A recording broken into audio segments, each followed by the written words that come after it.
Every year, thousands of books are published: biographies, memoirs, books about current affairs, and novels from every literary genre. In addition to all of these new books, there are hundreds of thousands of classic novels, stories, and poems from previous centuries. There are so many books to read, and yet so little time in which to read them all. Where is a person to start? Well, here at Penguin Classics, we've come up with our top 10 list of the essential classics, books every well-read person should know about. There are many different reasons to read one of our essential classics, with social situations being just one of the many excellent opportunities during which you can express the parallels that exist between great works of literature and everyday life. We suggest that if you can only read 10 Penguin classics, these are the ones to read to become more culturally literate. In fact, here are some examples of how exactly they can come in handy. Number 10 of the 10 essential Penguin classics is The Inferno by Dante Alighieri. Hi, I'm David. It's so nice to meet you. I've heard wonderful things. Hi, I'm Laura. I'm really glad this worked out. I hope this party isn't too boring. I usually spend my Friday nights at Applebee's doing non-alcoholic body shots or drinking frozen non-alcoholic daiquiris. Not a big deal. It's not a problem. This is pretty nice, especially compared to my last date. Oh, really? Was it that bad? We went paintballing, so I was pretty miserable. It was like being in the 7th layer of hell for 2 hours. 7th layer? You know, like in Dante, the Inferno, part of the Divine Comedy? Dante, yeah, of course. Dante Wayans. I love his stuff. He's like one of the best Wayans brothers. His WB sitcom Divine Comedy is gonna be hella funny. I can't wait. We'll have to watch it together. Dante's Inferno is definitely one of the top 10 classics. It's about Dante's journey through hell, purgatory, and heaven. Hell containing 9 rings, and each ring signifies a different sin. It's both Greek and Roman mythology and sort of the Italian sort of view of hell, these limbs that sort of come out and are trying to grab him and drag him back.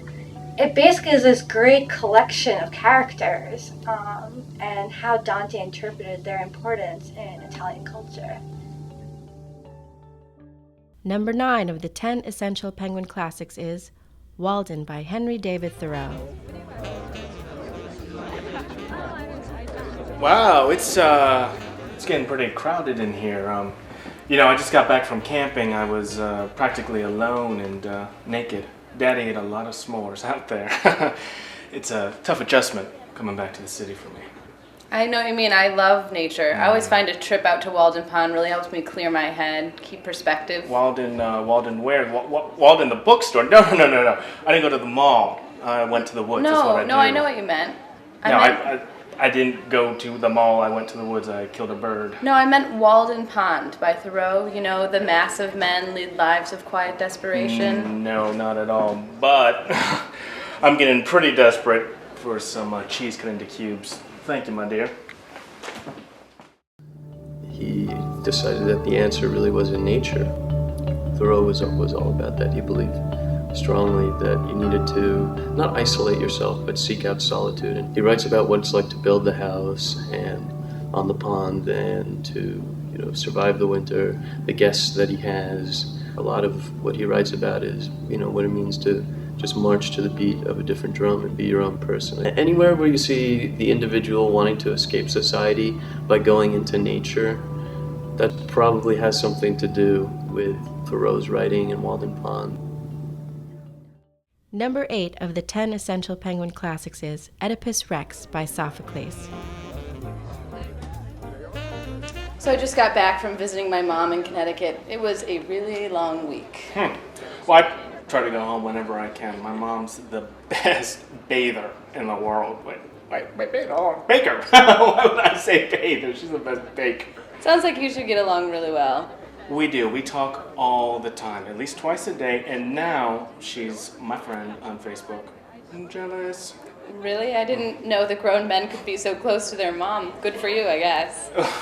Well, when you've lived with the most beautiful woman in the world for the past 28 years, it's pretty easy to become attached. I just moved out, and already I miss her a lot. I miss her a lot. What would I say? Dave, it sounds like you have a bit of an Oedipal complex, my friend. Oh my, wait, is that treatable? With some hugs? Oedipus Rex is a play, a Greek tragedy about fate, about being fated, about trying to escape your fate, about eventually accepting that fate. Oedipus is a young man who is told by an oracle that he is doomed to sleep with his mother and kill his father. He spends his entire life trying to escape that fate. And of course there's the Freudian Oedipal complex, which everyone should know about, taken from the name of the play, Oedipus Rex, and the main character, in which Freud tries to describe men's subconscious desire to take over their father's role in the family. And it goes really a long way to describe why some men always seem to end up with women exactly like their mothers. It's fate. Number 7 of the top 10 essential Penguin classics is Metamorphosis by Franz Kafka. If you love cheese, you should go to Europe. I spent some time there, and cheese is one thing they do really well. It's delicious. Oh, I bet it was. Oh, Velveeta, polystyrene cheese, cheesecloth. How was your trip? It was pretty good, eventually. I mean, my luggage didn't show up till my third day there, and I spent most of the first week just standing in line trying to talk to a human. And then, of course, I lost my passport, so it was actually a little Kafka-esque. Is that the new Gerard Depardieu film? Oh my god, I need to see it. I loved him in My Father the Hero. There's a man, a traveling salesman. His name is Gregor Samsa. He wakes up one morning late for work, only to discover that he has hideously transformed into a giant, human-sized, cockroach-like creature. Kafka influenced many modern writers and many contemporary writers. His characters are placed in absurd situations, oftentimes illogical and unnecessarily hostile or confusing or complex. Kafkaesque not only means written in the style or the tone of Franz Kafka, but it also means people who are placed in a seemingly never-ending and inhospitable realm of bureaucracies and difficult situations. Number 6 of the 10 essential Penguin classics is Moby Dick by Herman Melville.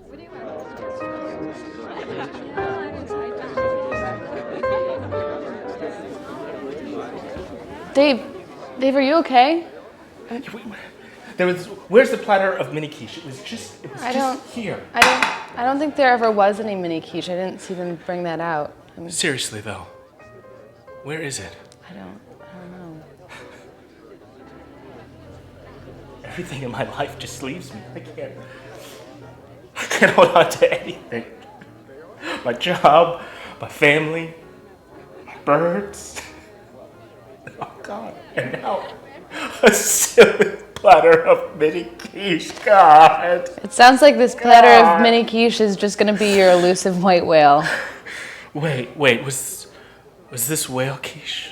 I don't like blubber, it's too chewy. Probably best to just skip it then. Probably. I think it's even more than top 10 personally. I think it's a book that is totally unique in its weirdness. It's not like any other book before or since. Part of it is the many different facets of the book in terms of like the style and the structure and the way that it has this kind of, like I said before, encyclopedic nature to it. It doesn't really read like you maybe expect you see this big old book on the shelf and you're worrying that it's going to be dusty and boring, but it's very exciting and and bizarre. It's kind of really postmodern, actually, in that way. So you have this drama being played out, between good and evil and practicality versus, frankly, mania, and the hugeness of the sea, and that is the setting of the book. Definitely gives it an epic, cosmic feel. One of the most successful retail chains in America wouldn't have its name if it weren't named after Starbuck, the first officer of the ship. So you have that right there. They were going to name Starbucks Moby Dick's, but that really didn't go over well, obviously, for obvious reasons. Number 5 of the 10 essential Penguin classics is Hamlet by William Shakespeare.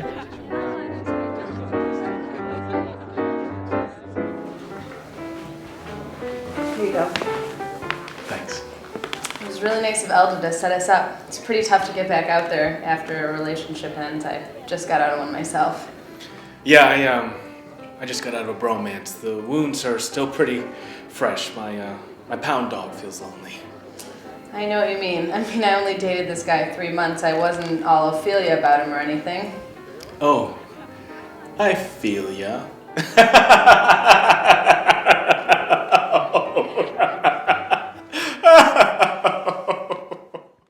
Ophelia is, for those who don't know, is Hamlet's kind of girlfriend. Basically, Hamlet is a play about a guy who's having kind of a rough time. His father just died. His mother and his uncle, his dead father's brother, just got married. He's not thrilled about that. He ends up upsetting a lot of people. A lot of people end up dying, including his girlfriend and ultimately his mother and his uncle and him and some other guys. I mean, in terms of when you're talking about classics, to me Shakespeare is the first name that I think of.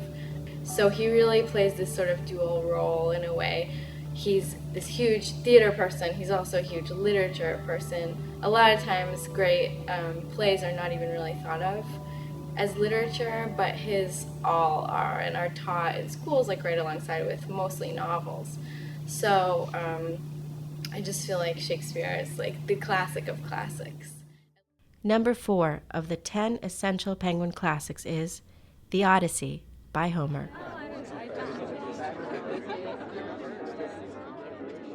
Oh, gee, that's new. Oh my god. Wow, look at those two going at it. My god. Get a room. Yeah, I mean, I guess I can't blame him. Did you see what she was wearing? Sure He couldn't did. resist her siren song. Her siren what? Her siren song, like sirens. Oh, Miley Cyrus. Yeah, her dad's a real talent. No, I mean siren. No. Like, they're like mermaids. Never heard The of it. Odyssey. Drawing a An blank. epic poem by Homer. The cartoon dad from The Simpsons, he wrote a poem? Yes, the cartoon dad from The Simpsons wrote an epic poem. God, amazing. Good for him. The Odyssey is about one man and about how he journeys through life. A sort of everyman who encounters the challenges that we all encounter, but comes through them triumphant. In one of the instances, he passes the island of the Sirens with his men, and he insists that they tie him to the mast but allow him to hear the sirens' voices. They're beautiful women who literally lure sailors to their death. The gods take human form and discourse with us, talk to us, engage with us in a real way.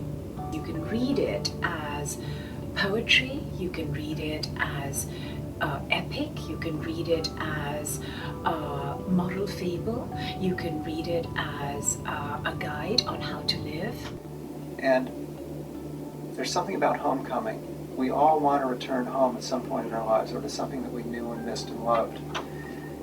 We all ultimately want to, if not die at home, we want to be able at the end of our lives to say we're close to what we knew and loved when we were children.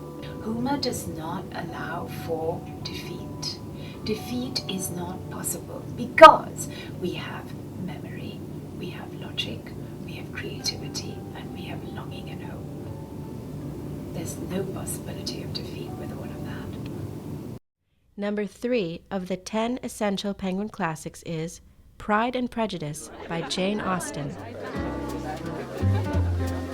So, do you have a big family? Yeah, I've got a lot of sisters. Actually, all of them are married except me. Wow, do you feel any pressure? I mean, you're not getting any younger. I mean, I guess I feel a little pressure, but I'm really more of a Lizzie. If my Darcy comes along, great. So people call you Lizzie. That's short for Laura? I don't... Lizzie, that's 2 syllables. And Laura is 2 syllables. I don't quite... Must be like that whole Jack being short for Solomon type of thing. Yeah, I guess. Or how about I just call you All Mine? It's about 5 sisters who are not married yet, and that is a big deal at that time. At the heart of it, it's a romance, as the 2 elder daughters both fall in love with very surprising men in very unpredictable ways. Most love stories, when they start off, you could see like this is going somewhere, and maybe there's some obstacles in the way, and maybe they can't be together right away. But Elizabeth and Darcy, they don't even want to be in the same room really in the beginning. Eventually, they start to realize the person beneath all the arrogance and the misunderstandings. A lot of people come to this book having watched one of the many movies, or one of the many modern spin-offs, or having read a book like the Jane Austen Book Club, or the many prequels and sequels that have been written by contemporary writers. And any route you take to Pride and Prejudice, any route that gets you back to the original book or any of the original Jane Austens, is a perfectly good route. It turns out to be just as modern, just as edgy, just as satisfying as a more modern incarnation of the book. They are books about human emotion and about the way people feel, for better or for worse. Their characters do not always act admirably, the plots do not always unfold predictably, and the ends are not always tied up neatly, just as they are in real life. Number 2 of the 10 essential Penguin classics is Jane Eyre by Charlotte Bronte.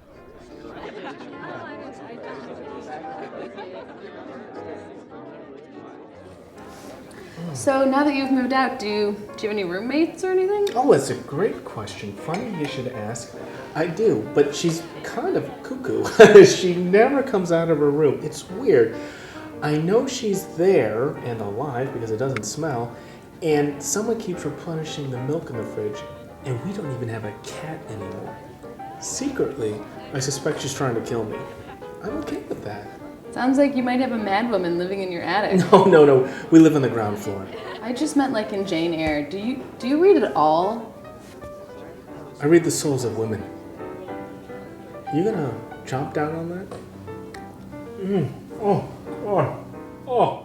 Well, Jane Eyre starts off, she's an orphan living in her aunt's house, and it's just not a good place for her. Her aunt is cruel, they neglect her, her cousins bully her. Then she goes on to boarding school at the Lowood School, and that's also not so great for her. They're pretty cruel there, and ends up at Thornfield Manor, which is where the heart of the book takes place, and she meets the dashing and enigmatic Mr. Rochester. Mysterious things happen at the manor, even as she's starting to develop feelings for Mr. Rochester. One night, someone tries to kill him, I think sets the bed on fire, and she hears strange sounds coming from the north wing of the manor. And it turns out there's been a madwoman living in the attic, who's Mr. Rochester's wife. He'd been kind of deceived into the marriage. He still begs her to marry him, but Jane says she can't. It goes against her morals. Jane Eyre is someone who is very strong in her convictions. Like I said, she doesn't necessarily know what she wants, but she knows what she doesn't want. She knows what she deserves. Jane just has such a restless spirit, and she has so many obstacles going against her, and she keeps overcoming them. And it's not easy, and I think it's kind of inspiring. And people I've talked to about it, it's the one book, it's kind of a fairy tale, and she saves herself in the end. How can she find love without being subordinate? And she finally has. And so it's a happily ever after story. Number 1 of the 10 essential Penguin classics is Of Mice and Men by John Steinbeck. Wow, it's really thinning out. I guess we should get going, huh? Yeah, I guess so. We should do this again sometime soon, maybe 30 minutes, my place. I don't think so. Your hair looks so delicious, like a cheese cube, fresh from Europe. It's like a little bunny, so playful and soft. I just want to squeeze her to call it. Wait, are you doing Lenny from Of Mice and Men? Sure. Was he was good looking, right? Good looking guy? No, actually, he kills a woman at the end of the book. Okay. But he was handsome, charming, funny, hot? And you do absolutely have to read it at all kinds of levels. It's a good story. That's one level. It's got a great plot. It's got great characters. The two characters, one is Lenny. He is one of those sort of gentle giants who doesn't know his own strength. And that ultimately proves to be his downfall. He likes soft, fuzzy things like rabbits. And ultimately, regrettably, soft women, even if they're fallen women. His best friend and the counterpoint to the relationship is sort of a strong, steady man named George, and he continually looks out for Lenny, bails him out when he gets into trouble, which is all the time. It's a pure love. And the two would do anything for each other, and in fact, they do anything for each other. It's just an engrossing, dazzling piece of literature, and at the other level, it talks about need and relationships and friendship and love. You know, I think you should just go home and read the Penguin classics. I'm gonna go. If only I'd read the 10 essential Penguin classics. How ironic that such a solitary activity could have helped me seduce such a beautiful woman. Now I'll be alone for the rest of my life.